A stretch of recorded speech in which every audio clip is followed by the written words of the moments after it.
নমস্কার বন্ধুরা, রোমান হেসেলে সবাইকে স্বাগত। আশা করছি সকলে ভালো আছেন, সুস্থ আছেন।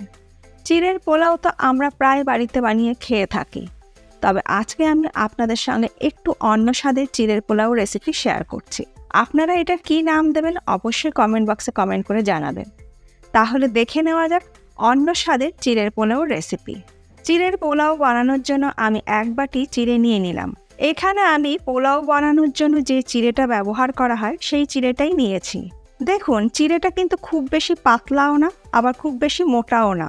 চিড়ের পোলাও বানানোর জন্য এই চিড়েটাই কিন্তু প্রয়োজন। এটা আপনারা যে কোনো গ্রসারি শপেই কিন্তু পেয়ে যাবেন। আরেকটা দেখুন, আমি দেখিয়ে দিচ্ছি, এই চিড়েটা কিন্তু একদম পাতলা চিড়ে। এইটা দিয়ে কিন্তু আমরা চিড়ে ভাজা যে করি সেটা কিন্তু করা হয়, এটা দিয়ে কিন্তু পোলাও বানানো হয় না। আর এই চিড়েটা দিয়ে কিন্তু পোলাও বানালে পোলাও কিন্তু হবে না ভালো, চিড়েটা গলে যাবে।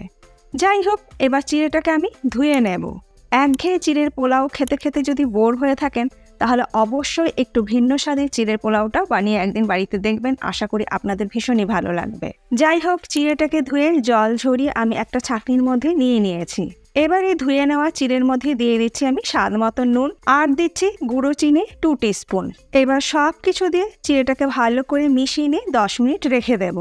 এইভাবে যদি চিড়ে ধুয়ে তারপর যদি নুন আর চিনিটা মিশিয়ে নেওয়া হয় তাহলে সমস্ত চিড়ের মধ্যে নুন আর চিনিটা সমানভাবে মিশে যায়।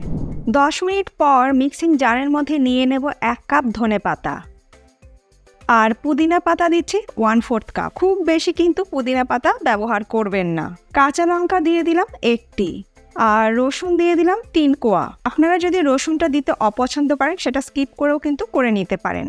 আর দিচ্ছি লেবুর রস 1 টেবিল স্পুন। নুন দিয়ে দিচ্ছি স্বাদ মতন। ফ্রেশ নারকেল কোড়া দিয়ে দিলাম 1/4 কাপ। নারকেল কোড়াটা কিন্তু মাস্ট, নারকেল কোড়াটা দেবেন, তাহলেই স্বাদটা ভালো হবে। তবে আপনার ফ্রেশ নারকেল কোড়ার সাবস্টিটিউট হিসেবে ডেসিকেটেড কোকোনাটও ব্যবহার করতে পারেন।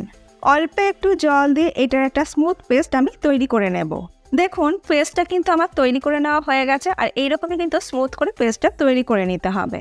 10 মিনিট পর দেখুন চিড়েটা কিন্তু খুব সুন্দর ঝরঝরে তৈরি হয়ে গেছে। একটার সঙ্গে কিন্তু একটারও গায়ে কিন্তু লেগে নেই। এরপর কড়াইতে দিয়ে দেব 3 টেবিল স্পুন সাদা তেল।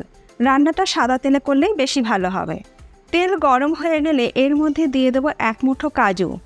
গ্যাসের ফ্লেমটাকে লোতে রেখে হালকা করে কাজুগুলোকে ভেজে নেব। কাজু আমার হালকা করে ভেজে নেওয়া হয়ে গেছে, তুলে রেখে দিচ্ছি আলাদা একটা পাত্রের মধ্যে।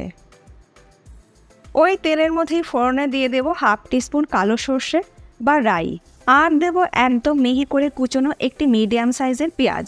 পেঁয়াজটাকে হালকা করে একটু ভেজে নেব।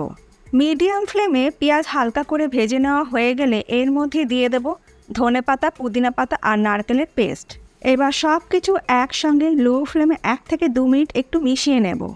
মিনিট 2 মিশিয়ে নেবার পর এর মধ্যে দিয়ে দেব আগে থেকে ধুয়ে জল ঝরিয়ে রাখা চিড়ে। এবার সব কিছু ভালো করে মিশিয়ে নেব। গ্যাসের ফ্লেমটাকে লো টু মিডিয়ামে রেখেছি।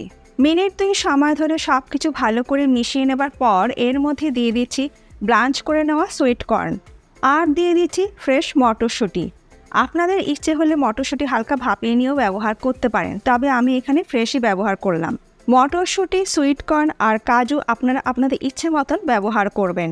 যতটা পরিমাণে আপনাদের ইচ্ছে হবে ততটা পরিমাণে কিন্তু আপনারা ব্যবহার করতে পারেন।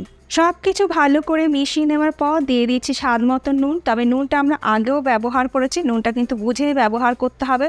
এখন আমার মনে হলো সামান্য একটু নুনের প্রয়োজন, তাই আমি ব্যবহার করলাম। আবারও সব কিছু ভালো করে মিশিয়ে নিয়ে গ্যাসের ফ্লেমটাকে লোতে করে দিয়ে ঢাকা দিয়ে 1 মিনিট একটু কুক করে নেব। 1 মিনিট পর আমি ঢাকাটাকে খুলে নিলাম। গ্যাসের ফ্লেমটা কিন্তু লোতে আছে। তৈরি হয়ে গেল দারুণ সুস্বাদু ঝরঝরে চিড়ের পোলাও। একদম শেষে দিয়ে দিচ্ছি আগে থেকে ভেজে রাখা কাজু। আবারও একটু সব কিছু ভালো করে আমি মিশিয়ে দিচ্ছি। সব কিছু ভালো করে মিশিয়ে নেবার পর আমি গ্যাসের ফ্লেমটাকে বন্ধ করে দিলাম।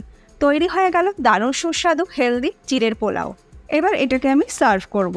আজকে আমার এই ভিন্ন স্বাদের চিড়ের পোলাও রেসিপি আপনাদের কেমন লাগলো ছোট্ট একটা কমেন্ট করে জানাতে ভুলবেন না। ভালো লাগলে আপনারা কিন্তু অবশ্যই বাড়িতে একদিন ট্রাই করে দেখবেন, আশা করি আপনাদেরও ভীষণই ভালো লাগবে। খুবই চটজলদি তৈরি হয়ে যায় আর খুব সামান্য জিনিসেই কিন্তু তৈরি হয়ে যায়। তাই যে কোনো দিন সকালের জলখাবারে বা স্কুলের টিফিনেও কিন্তু বা লাঞ্চ বক্সেও কিন্তু আপনারা এইরকমভাবে চিড়ের পোলাও বানিয়ে দিতেই পারেন। আর কদিন আগে আমি আপনাদের সঙ্গে সাবুর পোলাও রেসিপি শেয়ার করেছিলাম। উপোসের দিন ছাড়াও কিন্তু যে কোনো দিন সকালে জলখাবারে কিন্তু আপনারা এইরকমভাবে সাবুর পোলাও কিন্তু বানিয়ে নিতে পারেন। যারা দেখেননি পাশেই আছে, একবার দেখে নিতে পারেন। আশা করি এই রেসিপিটার মতন ওই রেসিপিটা আপনাদের ভীষণই ভালো লাগবে। আজ তাহলে এই পর্যন্ত, আবার দেখা হবে নতুন কোনো ভিডিওর সাথে। ভালো থাকবেন, সুস্থ থাকবেন, ধন্যবাদ।